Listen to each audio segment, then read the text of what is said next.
Hello, and welcome to episode 1. Episode 1 of Hart and Hustle. My name's Mallory Hartley. I'm the associate producer here at Dave Campbell's Texas Football. And sitting across from me is the director of recruiting at Dave Campbell's Texas Football, Greg Powers. What's up? Are you the Hart or the Hustle? Considering my last name is Hartley, I think I'm the Hart, but I also could be the Hustle.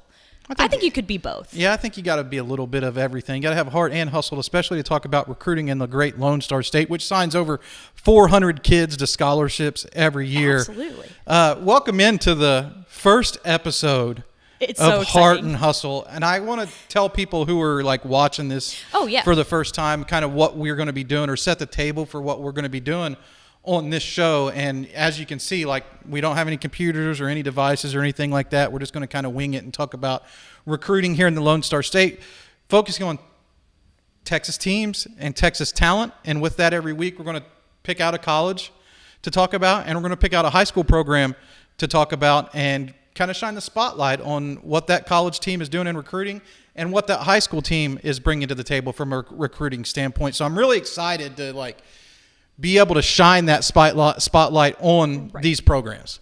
Well, and I absolutely think that recruiting in the state of Texas, it's unlike any other, I think, in the entire nation. And with Hard agree. Hit the hard agree button there. And obviously with the recruiting segment leaving Texas Football Today on Wednesday, because usually y'all would do that on Wednesdays, we figured, hey, why don't we just create our own recruiting? And guess what? segment? We created Heart and Hustle. I got to say, it looks pretty cool, I right? think it does too. I like the name, and you came up with the name, so all credit to you on the name. I mean, that kind of rocks. I'm excited to kind of branch out and do something a little bit different, especially because we're a Texas-based thing, and I feel like this is going to do our fans justice, being able to talk about their teams, kind of give some insight to what's happening in the recruiting process behind the scenes sometimes. And then also, I'm excited about this part of it, really, is to talk about specific Texas high school football programs. Yeah. On This Week in Recruiting, we get to talk about one player at a time. We're going to get to be able to do a deep dive today on two programs in the Lone Star State, Baylor and Red Oak. Yeah. And I'm pretty excited about that. I am too. And I think it's going to be very different from This Week in Recruiting. So if you're coming in here thinking is this going to be This Week in Recruiting?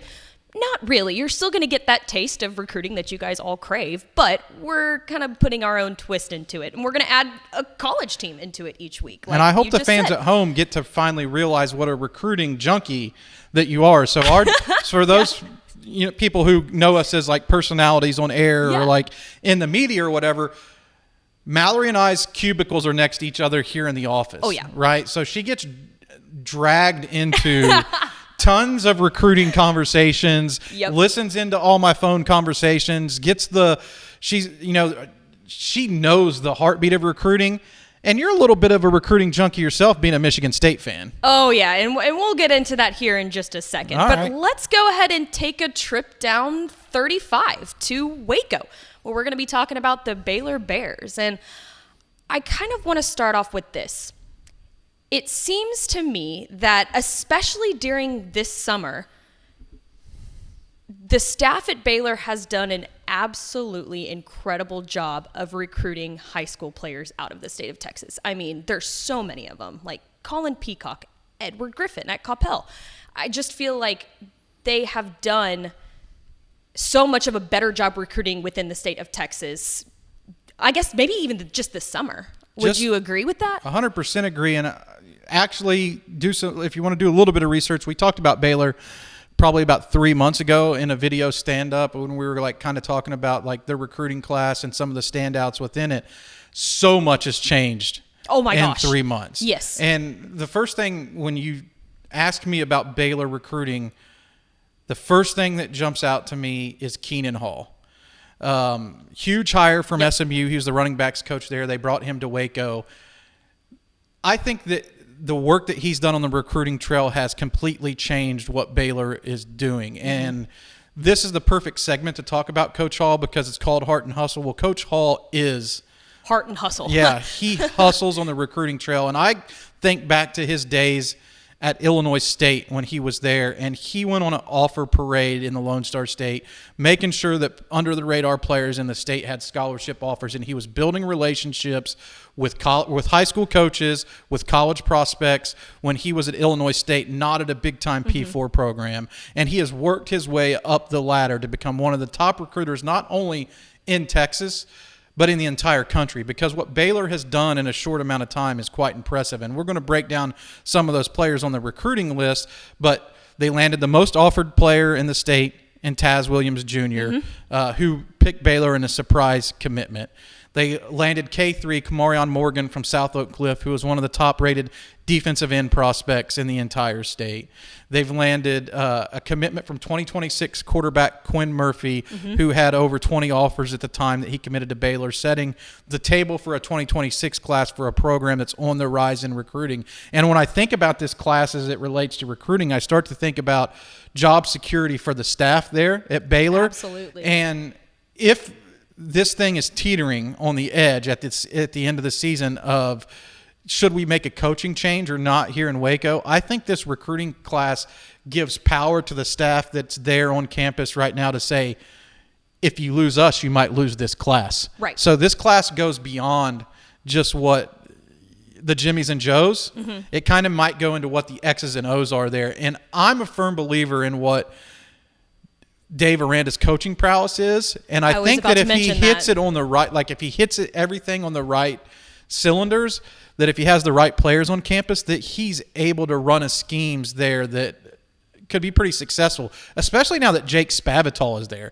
And Jake Spavital landed Edward Griffin. That's a huge addition to the staff, I feel like, at that quarterback spot. I mean, because I feel like that is a spot that they have needed to be up to par. And I think landing Jake Spavital from Cal is a huge addition to that recruiting staff. And talking about recruiting when it comes to Baylor, I feel like that Coach Aranda and his philosophy when it comes to recruiting, he loves to get those guys out of high school and develop them into players, right? He's not big, as we've seen, he's really not big on the transfer portal. He loves to get those guys out of high school and develop them as players. And he wants those players to stay all 4 years. One of the things that I think really helped them in this year's cycle, and I'm telling you, they have 9 commits in the DCTF Hot 100 in this class. They've went up to number 33 nationally per the 24/7 Sports national rankings, up 20 spots from their finish last year. They're number 3 in the Big 12 right now, where they finished like outside of they finished towards the bottom of the conference last year, but right now they're number 3, which they haven't finished in the top 3 in the Big 12. Now, of course, Texas and Oklahoma are gone from the Big 12, opening up some doors there for potentially somebody to move into. But Baylor's really done a tremendous job, because we haven't even talked about, like, Michael Turner from Richland. Dude is a freak running back. So there are like plenty of reasons for Baylor fans to be super excited about with this recruiting cycle. And those are just some of the names. But I think as a bigger picture thing, we pay players. Yes. They've leaned into that. You just quoted Dave Aranda actually at a Big 12 Media Days. That was his direct quote. They have leaned into that hard, and I think it has resonated very strongly in the NIL era with players. The way that they've approached that, in this class has paid dividends, and we've heard some of the numbers going around with some of the recruits. And I mean, when you're thinking about getting $250,000 to play at a school like Baylor, that is a needle mover. And whenever that buzz starts to get out there in the recruiting community, people have an elevated interest in your program. Whether a lot of this NIL stuff is shrouded in mystery. You really don't know the answers to all the questions, and it's good for team camaraderie and team building to really not know exactly what everybody's making. The same reason why we don't talk about our salaries here at work is the same reason why they don't talk about their NIL salaries, and why it's kind of the same thing. That's the thing. Everybody wants to know what this person's getting or what that person's getting, and really those aren't fair questions to ask. But the rumors behind the scenes is that there's good NIL money now in Waco, and you can see that reciprocated in big-time recruits, because these big-time recruits aren't going to pick your school if you're not able to keep up with the other programs that are offering them better deals. Right. And I think that that's kind of where the switch has kind of flipped when the transfer portal portal, right? It's like, okay, the philosophy of developing these players out of high school, great, but we got to get into this NIL game, right? You got to get the players on campus to develop them. If you can't get them there, there is no development to happen. And when you start to see like a perfect storm of building these relationships with what they're doing in the recruiting trail with Coach Hall, Coach Spavital, et cetera, and then seeing what they can do with those guys once they get on campus, then there's a real reason for optimism and excitement, I think, in Waco right now as it relates to Baylor, which I don't feel like we felt that 4 or 5 months ago now, but it's now renewed. Well, and it's been renewed because they scored big. Talking about NIL deal, and they scored kind of big. Taz Williams, Red Oak wide receiver.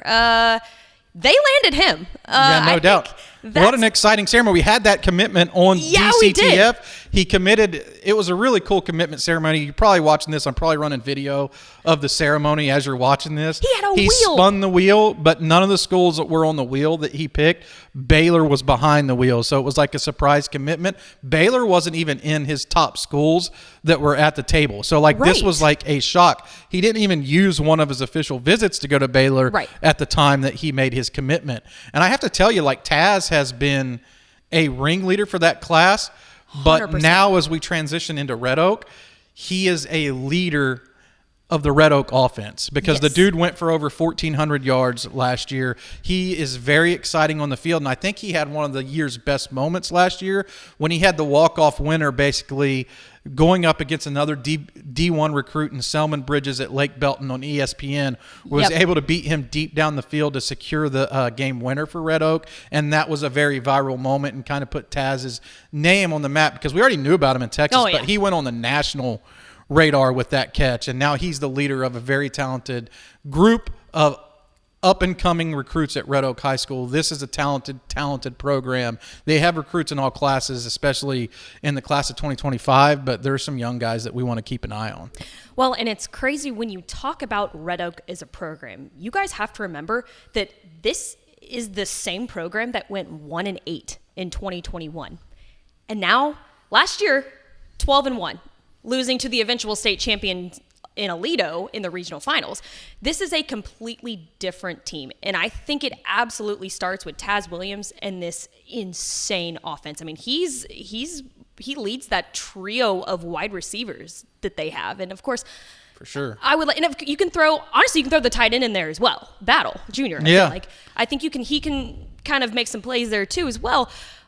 But this is a very explosive offense here at Red Oak. And Taz is, of course, the leader of all of that. Taz is the premier recruit in the class of 2025, but in the class of 2026, Coach Robinson's son, Brayden Robinson, is one of the most offered players in the state. He has 35 offers already, over 35 offers. And he's a junior, correct? He's a uncommitted junior, class of 2026. He's got visits upcoming this season with schools like Texas A&M and Oregon. He's got all the big dogs kind of chasing him because he's got 10.57, 100-meter speed, and he is the perfect person to put into as a slot wide receiver.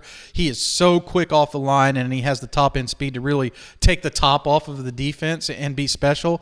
And your beloved Spartans They've been dipping their toes into Red Oak a little bit. They have a commitment from 2025 wide receiver Charles Taplin, who I think, we've looked at some of these top classes in years past. DeSoto puts out multiple D1 recruits. There's always a guy that's flying underneath of the radar, at a school like that. And when you're at Red Oak now and you're pumping out all these top recruits, there's a guy that's going to fly under the radar. Well, the guy that I have circled on my, he could blow up at the next level and nobody's really talking about him, is Taplin, because he is playing with such great wide receivers on that team. And he had a breakout offseason. He earned his offers. He got 15 scholarship offers before he committed to Michigan State. He earned those offers because he was so strong in the camp setting. He ran a 4.58 laser time 40, which is pretty fast. Bringing that speed to the Big Ten. I have to say, a lot of the perceptions about the Big Ten is that there's not speed there. Well, it's all defense. He's going to bring some Texas speed I love that. Up to Michigan State, and I know that you had a chance to watch his tape. So what was your analysis? I think the speed really stuck out to me. And I love this pickup by the Michigan State staff and Courtney Hawkins, the wide receivers coach there at Michigan State. I think that he's going to really take this program to the next level when it comes to receivers. And you have to remember that Courtney Hawkins, he develops these receivers in college. I mean, he's put out countless number of NFL wide receivers. Jaden Reed, Keon Coleman, ring a bell? He transferred to Florida State. But, I mean, Courtney Hawkins develops these NFL receivers. And I think that Charles Taplin is only going to be another one of those NFL products playing under Coach Hawkins at Michigan State. And I think he just adds a lot to this offense. Yeah, I agree 100%. And I think that he is a high ceiling player that is ripe for that development. He's got top end speed, yeah. A guy that Coach Hawkins could take underneath his wing and kind of teach him the ropes of how to turn himself into not only a good college player, but I know that he has dreams of being an NFL player one day. And to be an NFL player, you got to have talent meet opportunity, and there's an opportunity there for him at Michigan State to develop into that guy and be that guy. And Michigan State showed an interest in him to be, a top tier recruit. When he's coming from a team of other top tier recruits, sometimes you can feel overlooked when the schools in your own backyard may not be looking at you the same as some of the out of state programs. So I think Michigan State did a pretty good evaluation job here, and I'm excited to see what Taplin develops into down the road. Another guy that's committed in this class is Arvis Battle Jr. Texas State, correct? Committed to Texas State. I think you need to keep an eye on linebacker safety TJ Stalker as well in the class of 2025. But Red Oak is absolutely stacked with young talent. And there's some guys in the 2025 class, and Desmond Cox and Courtney Bam Bam Gordon, that are playing linebacker that I think that you should be aware of. Yeah, they're definitely going to be really good players. They've already started to pick up offers from colleges. They're guys that are going to get more attention. But when I look at this list, I'm really excited about the class of 2027. Dylan McGee, who was already a DCTF Rising top 25 member. He was in the magazine last year. Ironically, his first two offers were from Baylor and SMU. So he has a strong connection, I think, with Coach Hall, because I'm assuming that was the guy that has built those connections at both of those programs, at Red Oak and then now when he was at SMU and now down at Baylor. McGee is about 6'1", 165 pounds. Could play cornerback. That's where I'm projecting him at the next level right now. He might also get some chances to play on the offensive side of the ball, but he has the ability to play on an island. But a guy who I'm super duper excited about. I can see you getting excited. This is a guy that I don't think too many people know about yet. So I'm excited to talk about him, and that is Johnny Trey Fitzgerald. By the way, Red Oak, you guys do a tremendous job with your nicknames. It's Johnny Fitzgerald III. They call him Trey at Red Oak. He is a defensive tackle who is really starting to get into known recruiting circles right now. He has a chance to be an elite top-end interior defensive lineman on the national scale. His get-off, we watched his tape before a little bit before we came on the air. His get-off is amazing. This dude really gets off the line, and he's just a puppy, young player playing last year on the varsity team at 14 years old. He'll be a 15-year-old sophomore, so he's a guy who is going to really blow up, I feel like, in recruiting circles. He's starting to get some offers already. He's got double-digit offers with – not double-digit offers, but he's got Texas Tech was his first offer. So they always seem to get in there early. Texas Tech was able to identify him. San Diego State's offered a lot of the players at Red Oak as well. But Dylan McGee already has double-digit offers, and Johnny Fitzgerald, they call him Trey. Trey Fitzgerald is a name. If you don't know about it now, put it on your radar, because this is a dude we're going to be talking about a whole lot. It's so exciting, to hear all of this, because I watched Red Oak last year when they played Midlothian, and that Red Oak team was awesome. They were really, really talented, and they looked really good.